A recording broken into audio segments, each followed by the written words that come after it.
दूसरा अध्याय शिव पुराण का परिचय और महिमा। सूत जी कहते हैं, मुनिगणों, आपने बहुत अच्छा प्रश्न पूछा है।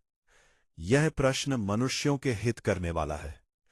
आप लोगों के निश्चय अनुकूल पर प्रत्येक व्यास के स्मरण करने से संसार सागर से उतरने वाला शिव पुराण ही इसका उत्तर है।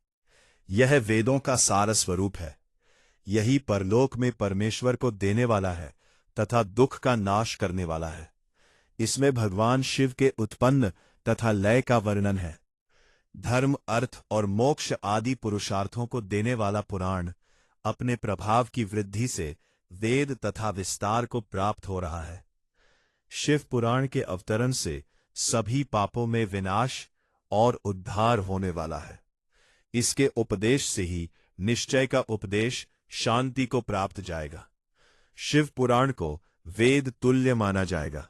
इसका पवित्र संपूर्ण प्रमाणिक शिव ग्रंथों में श्रेष्ठ पुराण है। इसके 12 खंड है।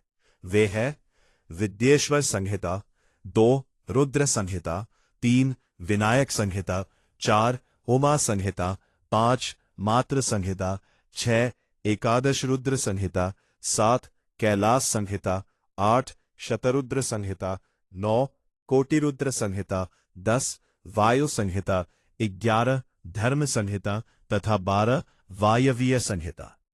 विद्येश्वर संहिता में 10,000 श्लोक है। रुद्र संहिता, विनायक संहिता और उमा संहिता प्रत्येक में 8-8 हजार श्लोक है। एकादश रुद्र संहिता में 13,000, कैलाश संहिता में 6,000, शतरुद्र संहिता में 3,000, कोटिरुद्र संहिता में 9,000, वायु संहिता में 4,000, वायवीय संहिता में 4,000 श्लोक है। मूल शिव पुराण में कुल 1,00,000 श्लोक है, परंतु व्यास जी ने इसे 24,000 श्लोकों में संक्षेप कर दिया है। पुराणों की सभी संहिताएं शिव पुराण में ही समाहित है। पूर्व काल में भगवान शिव ने ही करोड़ों श्लोकों का उपदेश किया था। ऋषि के आश्रय में निर्मित यह पुराण साहित्य अधिक विस्तृत था। द्वापर युग में देवताओं आदि महर्षियों ने पुराण के 18 भागों में विभाजन कर 4,00,000 श्लोकों में संहितित कर दिया। इसके उपरांत व्यास जी ने 24,000 श्लोकों में इसका प्रतिपादन किया। यह वेदतुल्य पुराण विद्येश्वर संहिता, रुद्र संहिता, कोटिरुद्र संहिता, उमा संहिता, कैलाश संहिता और वायवीय संहिता नामक 7 संहिताओं में विभाजित है। यह 7 संहिताओं वाला शिव पुराण वेद के समान प्रमाणिक तथा उत्तम ग्रह प्रदान करने वाला है। इस निर्मल शिव पुराण की रचना भगवान शिव द्वारा की गई है। हम इसका संग्रह व संकलन करने का श्रेय व्यास जी को जाता है।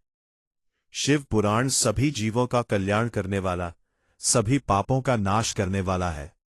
यही सत्पुरुषों को कल्याण प्रदान करने वाला है।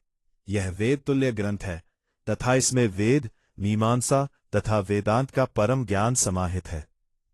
पुराणों की कथाएं कहने वाला ही श्रेष्ठ विद्वान है। इस अमृतमय शिव पुराण के अंतरंग ज्ञान को प्राप्त करने के लिए मनन करना चाहिए। इससे परमात्मा का ज्ञान प्राप्त होता है।